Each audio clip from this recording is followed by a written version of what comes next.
Al-Fatihah. A'udzubillahi minasyaitonir rajim. Bismillahirrahmanirrahim. Alhamdulillahirabbil alamin. Iyyaka na'budu wa iyyaka nasta'in. Shiratal mustaqim. Shiratal ladzina an'amta 'alaihim ghairil maghdubi 'alaihim. Alhamdulillahirabbil alamin wassalatu wassalamu ala asyrafil anbiya'i wal mursalin Sayyidina Muhammadin sallallahu alaihi wasallam wa ala alihi wa ashabihi ajma'in, amma ba'. Tuan-tuan muslimin muslimat yang dikasihi Allah Subhanahu wa taala sekalian, kita masih dalam bab perbincangan tentang ayat berkenaan dengan cerai. Hukum yang keempat, apakah ayat-ayat yang kita baca terdahulu bersifat umum dan mencakupi semua wanita yang dicerai? Perkataan al-mutallaqat dan ghaira raj'i, yakni perempuan-perempuan yang dicerai, dan yang ghaira raj'i yang tak boleh dirujuk, tetapi kemudian dia telah dikecualikan, ditaksiskan, dikhususkan dengan ayat yang lain. Firman Allah Subhanahu wa taala, wa bu'ulatuhunna ahaqqu biraddihinna fi dzalika in aradu islaha, dan suami-suami mereka berhak mengambil kembali, yakni rujuk akan isteri-isterinya itu dalam masa iddah mereka, jika suami-suami bertujuan hendak berdamai. Maka dengan demikian, maka perkataan al-mutallaqat ini khusus bagi perempuan yang dibolehkan raj'i ataupun yang dicerai dengan talak raj'i. Talak raj'i itu dia ada dua, ya. Satu talak satu, dua talak dua. Dua keadaan saja. Adapun talak tiga, dia panggil talak yang tidak ada lagi rojok baginya. Kerana perempuan-perempuan yang ditolak bain sudah menguasai diri. Bain ini tolak yang telah dikira tidak lagi raj'i, telah terlepas akan ia dengan suaminya yang terdahulu untuk dirojok balik.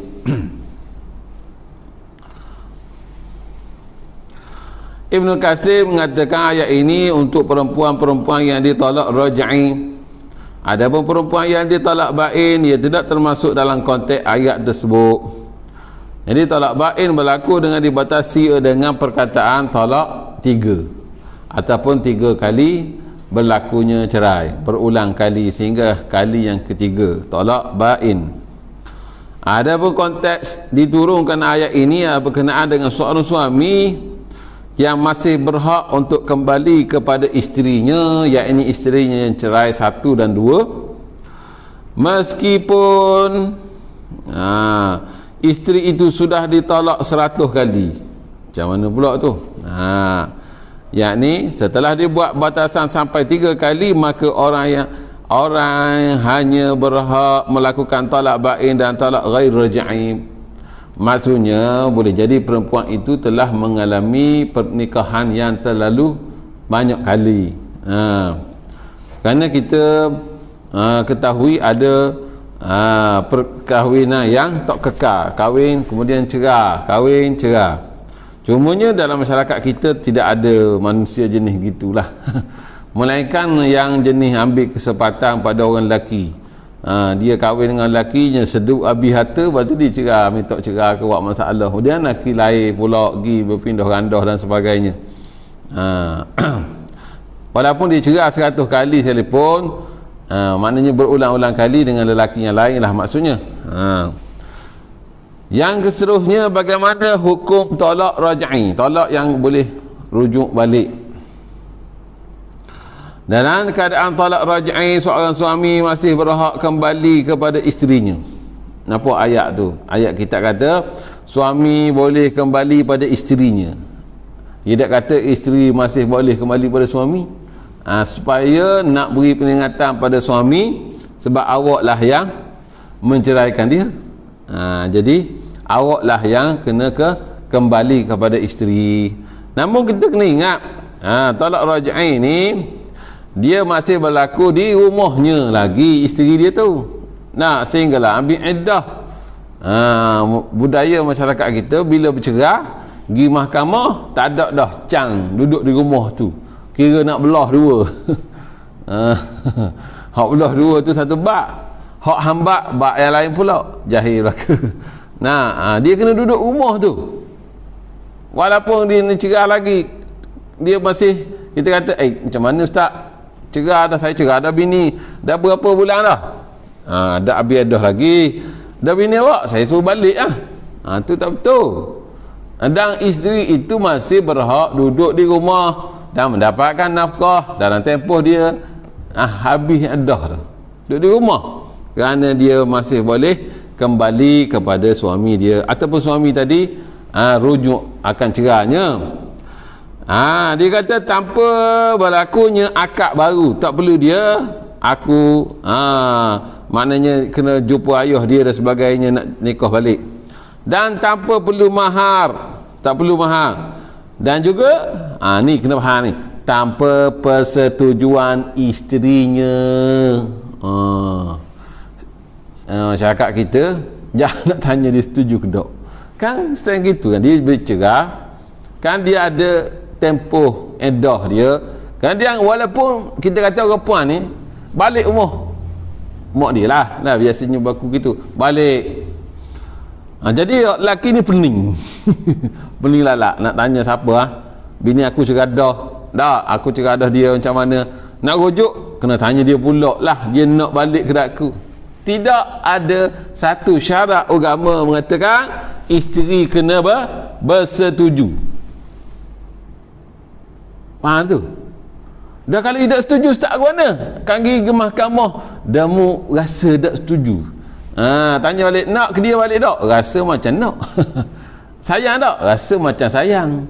Dah nak rujuk ke tak, nak dah balik jemak selalu kerah. Kalau tak jemak tak balik, betul tak? Kau balik ke siung-siung gitu je, saya sayang, yang I love you, you love me, tak ada gitu. Balik terus jemak, balik selalu lah rujuk. Kalau pergi mahkamah, orang puan tu kata saya tak mau rujuk, lelaki dia kata aku jemak dah lepas cerai dia, balik rujuk kata bak ni kena royak terah, tak kan nak selindung saat nak balik nak bisik-bisik dah jemak tu.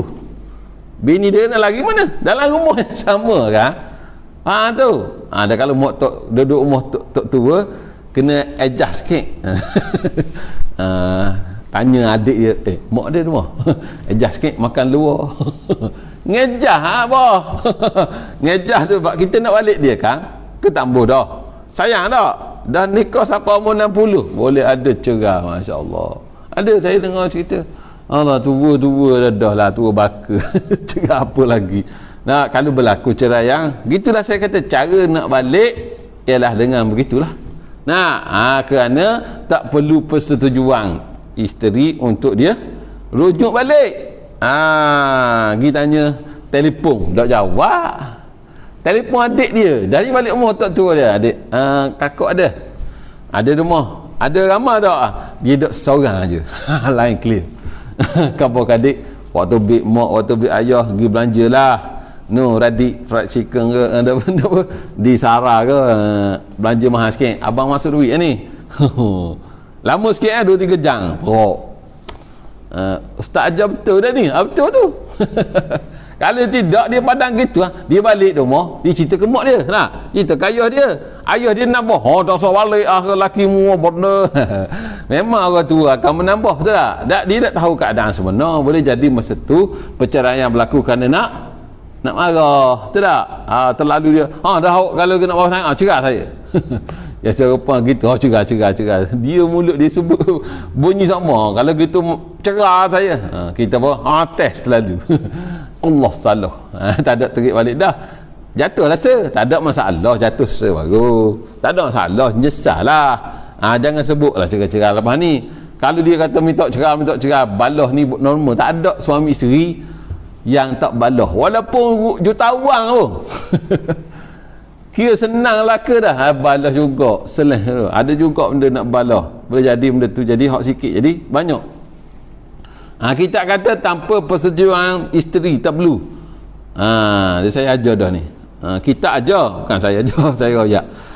Asalkan ni syarat dia masih ya dalam iddah tu lagi, selagi tempoh iddah. Tetapi kalau iddahnya sudah habis dah.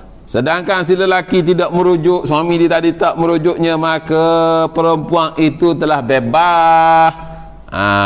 Kalau dia baru pergi buat permohonan mahkamah nak kita kata nak file mahkamah baik gini, berlaku perceraian di rumah, kalau sekiranya nak bagi jelas, kita report ke kodi.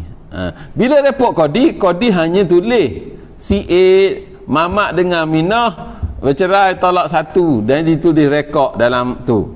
Faham tak? Bukan bermakna kalau kita pergi ke mahkamah bermaksud mahkamah kata awak dua bercerai. Perkataan bercerai tu dah tak boleh balik lah. Waktu orang bimbang. Sedangkan kalau pergi ke mahkamah kodi ke jabat agama, dia akan catat saja. Sebab apa? Sebab bagi perempuan catat ini perlu kerana orang lelaki boleh jadi dia mempermainkan cerai. Ada saya jumpa kes, saya cerita dak lah, dia nikah dua. Dalam ni kalau ada nikah dua beringat kalau niat nak nikah dua beringat dia nak jaga bini nombor 1, dia kata aku cerai dah no. Dia nak jaga bini nombor 2, dia jaga kabur hak bini nombor 1, aku cerai dah no. Dia padang main gitu. Ruk tempoh yang lama. Jangan main. Cerai-cerai ni kalau betul-betul nak bercerai, bukanlah benda tu haram. Teruskanlah perceraian. Agama kata tak boleh dah nak sama, maka cerailah. Tu hikmah dia. Tetapi kalau main nak jaga bini, jaga isteri, nak jaga hati waktu supaya puas hatilah dia, tak. Sudah kita mempermainkan hukum Tuhan. Bahaya tu. Okey, habis itu iddah tamat, dia tak rujuk, maka dia kena kahwin semulalah. Tak? Dia kena akad semula. Dalam perempuan tadi bebaslah. Oleh itu dalam hak rujuk ini disyaratkan adanya persetujuan isteri. Habis dah. Dia kata syarat menetapkan hak rujuk ini dalam keadaan si perempuan itu menunggu dalam iddah. Oleh itu dalam hak rujuk ini syaratkan adanya persetujuan isteri, sepengetahuan isteri, wali dan saksi. Sekalipun soal saksi disunatkan demi menjaga isteri tidak mengingkari bahawa sebenarnya dia telah dirujuk. Baik. Kiranya iddah dah habis, nak rujuk balik, maka dia kena ada saksi mula, kena ada isteri tahu, kena minta izin pula, kena ibarat satu akad yang baru. Merujuk ini boleh dengan perkataan misalnya ni saya lakah hak tadi. Masa perujuk ni kan orang bila bercerai, orang akan tanya, ustaz saya nak rujuk balik ke mana bini, sebab dia tak pernah berlaku dalam hidup dia, betul tak? Jangan terang-terang. Nak terang susah hati, jangan terang-terang benda ni, sebab dia salah satu jaddahun atau kama-kama, 3 benda yang kalau dia buat lebih kurang pun dia jadi, kalau dia sebut main-main pun dia jadi. Antaranya ialah kahwinkan anak puan. Mama, aku nikah anak aku denganmu. Oh, aku terima ke? Soh nikah ingat gurau je. Kawan tu terima. Belang-belang gitu lah, minum air kopi je. Pengantin tak ada, tak apa. Tak yang main. Antaranya ialah cerai. Gurau pun tak boleh. Tak boleh gurau main. Tak boleh. Dia akan jatuh juga. Antaranya dia kata, contohnya suami itu mengatakan aku rujuk isteri aku, dia kata aku nak balik semula ni. Boleh juga dengan perkataan. Dan boleh dengan perbuatan, contohnya dengan ciuman. Cium bini dia. Jangan khalayak ramai pula. Jeng terus. Lepas tu kata dah bini balik umur tua, pokok siung bini dia depan ayah dia ajar jeng, walaupun benda tu boleh rosak. Saya tak sabar dah ni. Ya ada adab kan. Baik. Ataupun bercumbu-cumbuan. Oh, kita royak ni cumbu terus. Macam mana? Praktik sendirilah. Yang ataupun terus melakukan jima'. Ni kita royak ni. Kata saya royak dulu saat ni. Kata Imam Abu Hanifah dan Imam Malik. Ini pendapat yang dikatakan oleh ulama. Tetapi kata mazhab Syafi'i kita, rujuk ini mestilah dengan perkataan yang tegas, yang betul, bukan main-main. Tidak cukup dengan terus bercampur dengan segala pendahuluan, sebab talak itu sendiri bererti meniadakan ikatan perkahwinan. Jadi kalau mazhab kita kena ada, saya nak rujuk awak, saya nak balik semula, royak bab dia masa nak kahwin dulu pun dia dengan jumpa ayah kan, merisik, tanya pula ada ke tak ni, saya nak kahwin, kalau dia mas kahwin, kan tertib terenung, ibarat begitulah. Imam Asy-Syaukani sebut zahir pendapat pertama adalah yang paling kuat. Pendapat hak nombor satu tadi yang dikatakan oleh Imam Malik dan Imam Hanifah itu kuat. Jadi nak ikut hak mana, betul belaka ya, tak ada masalah. Sebab itulah pengajian kita ni lebih kepada pengajian 4 mazhab. Sebab apa kita baca 4 mazhab? Supaya membuka minda kita ataupun otak kita lebih cabang, lebih kita nampak luahnya agama ni. Sebab berlakunya kih-kih yang melibatkan kita kata perceraian ni, bab yang kita baca boleh jadi merujuk kepada mazhab lain, lebih senang untuk kita selesaikan masalah tu. Untuk kita selesaikan masalah yang berlaku dalam rumah tangga kita, maka kita ambil pendapat hak pertama tadi, tak perlu pada penegasan, tak perlu kita cakap-cakap direct terus dengan bini kita untuk kita rujuk.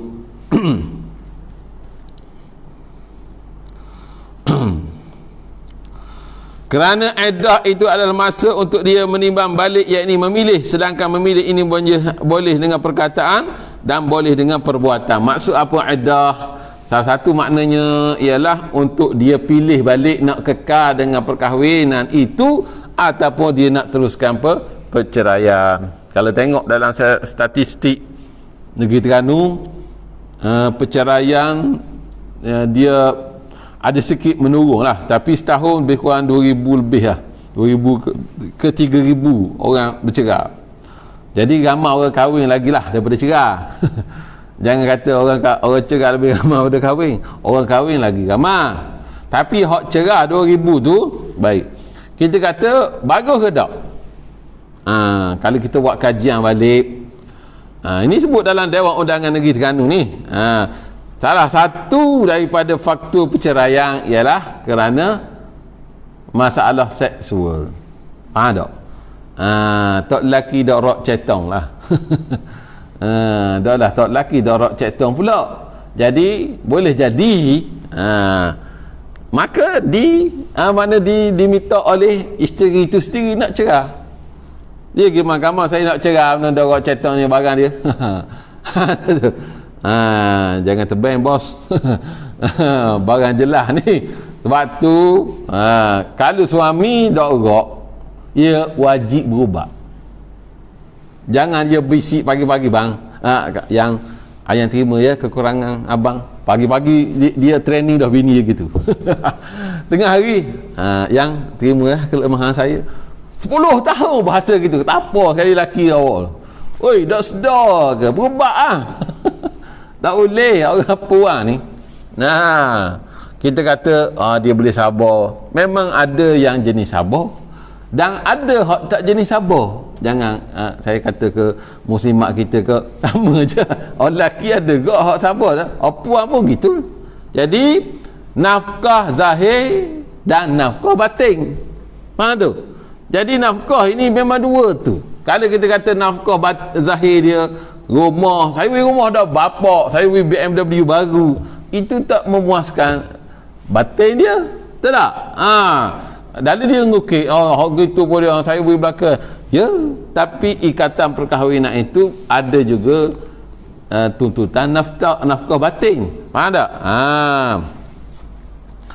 Jadi peringatan pada sahabat-sahabat kita depan ni, gula jangan tinggi lah. Kalau gula tinggi, nyakit mari. Nyakit gapo ustaz? Nyakit barang lah. Kalau nyakit lain saya tak royak. Gula jangan tinggi. Kalau barang tak royak, nyaknya ke bini awak. Ustaz gotu pun ngajar dalam kuliah. Kena royak lah. Kalau tak royak, dok sedar diri. Dah orang suruh berubah tak sih. Dia pun sedar gitu lah, padang dah apalah, cukup dah kita 60 dah ni.